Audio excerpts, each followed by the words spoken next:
Hi guys, it's Ariel from Seattle Coffee Gear, and today we're just doing a little bit of a refresher on Eureka's Eureka Mignon Brew Pro. It is one of the Eureka grinders that is meant for brewing coffee specifically.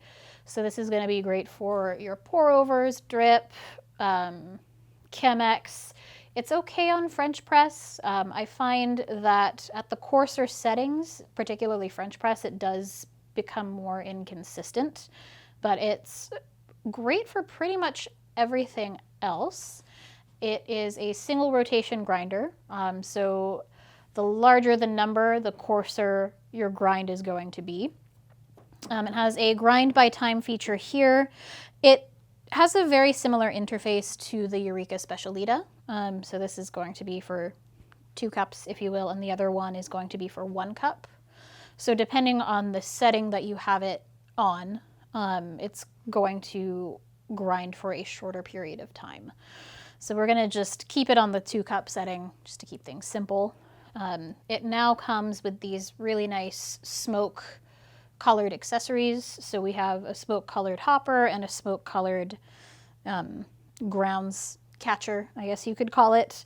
The nice thing about that is if you are going to be storing your coffee in the hopper and in this little bin, not as much light is going to pass through, and light will kind of help the deterioration process of your beans. So it will slow that down a little bit. I really wouldn't recommend storing your coffee in here for maybe more than a few hours before putting it back into like an airtight container, because this is not airtight. It forms a pretty good seal, but oxygen is still going to get in, and that's going to be something else that will cause your beans to go stale. But if you're just doing it for like a day or a few hours, this is totally fine. I would not recommend storing ground coffee in here at all, because it has this little open bit right here.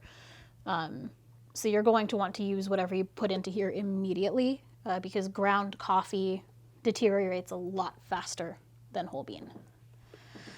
It has 55 millimeter flat burrs, so that's going to give you better grind consistency. It's also very, very quiet, which is the nice thing about these Eurekas, is they have really good sound insulation. So if you have light sleepers in the house, this is going to be an excellent grinder option for you. It will not actually start grinding until this little bin is pushed up against this button here. And this looks pretty familiar, right? So it's the same sort of mechanism that you use to trigger grinding with a portafilter. So pretty similar layout, it just does different things. And we're just gonna make a pour over today to see how it does with brew methods. So we're going to be using the Espro Bloom, which is a really nice pour over cone. It's kind of like, it's almost like a Kalita got together with a French press and had a baby, and that would be how I would describe the body and the mouthfeel of the coffee that this guy produces. So it just has these little holes in the bottom to let more oil through. So if that's your thing, go for it. And right now I've got about 17 grams of coffee. So I'm just going to go ahead and put this in. And we're just going to push this little guy in. And it's going to grind for 13 seconds, just because I wasn't really quite sure what to set it on for this. We'll just see how it does. You can see it's very, very quiet, so this is not going to wake up your house at all, which is nice. All right. So it ground it pretty quickly, actually. It definitely ground it, I would probably say, in about 10 seconds for 17 grams. And now we're going to do the real test, which is to see how it does with brewing. So I'm just going to get my pour over prepped here real quick. I like rinsing my filters just to get rid of any paper taste and to also kind of warm everything up.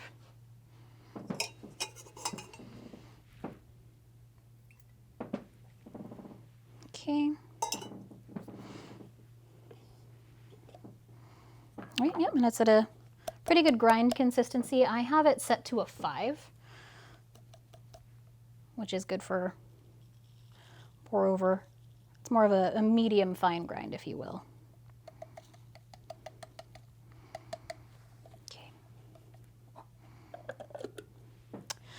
And the grind looks pretty consistent. There are some fines in there from what I can see, but it's nothing extreme. Okay, I'm just going to get started. So I'm just going to bloom for a few seconds.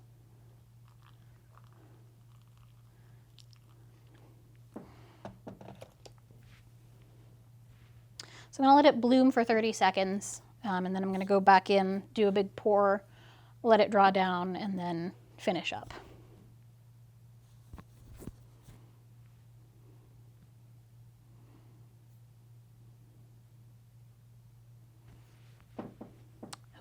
It's been 30 seconds. I'm going to go in, start my pour again. And I'm doing a 1 to 15 ratio. So I'm going to, I did 17 grams of coffee. I'm going to stop when my scale says 255.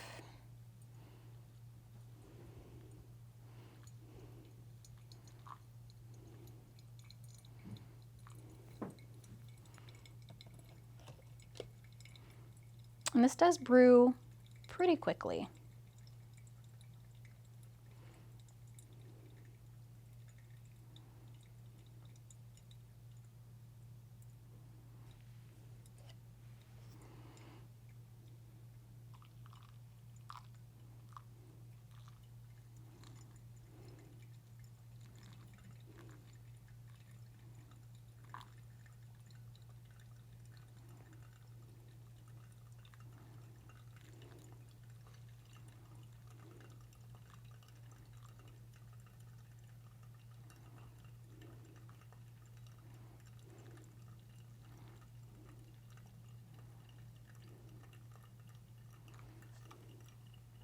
Okay, so now I'm just going to let it draw down, and then we'll have the moment of truth. We'll see how consistently this guy grinds in relation to a pour over.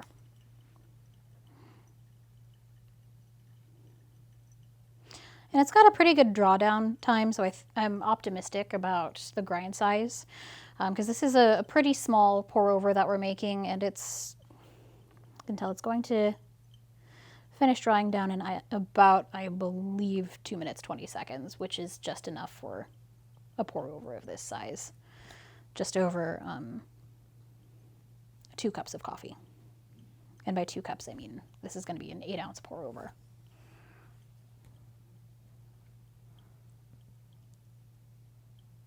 Almost there.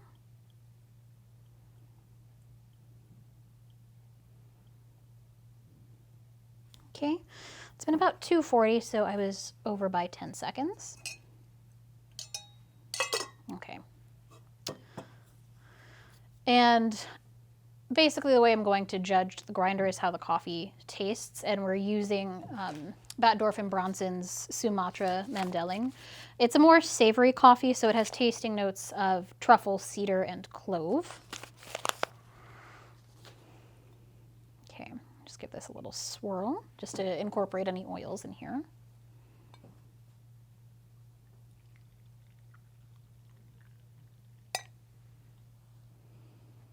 Smells good.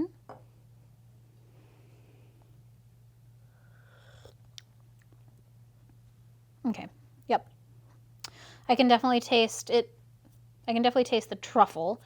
I think I probably should have set this a little bit finer, maybe to a 4.5 or a 4. But it drew down really evenly. I didn't really see any lagging with it, so the grind consistency is pretty spot on at a finer setting. I probably wouldn't use this for a French press though, because there's a lot of fines that end up at a coarser setting. But for pour over, it's actually really nice.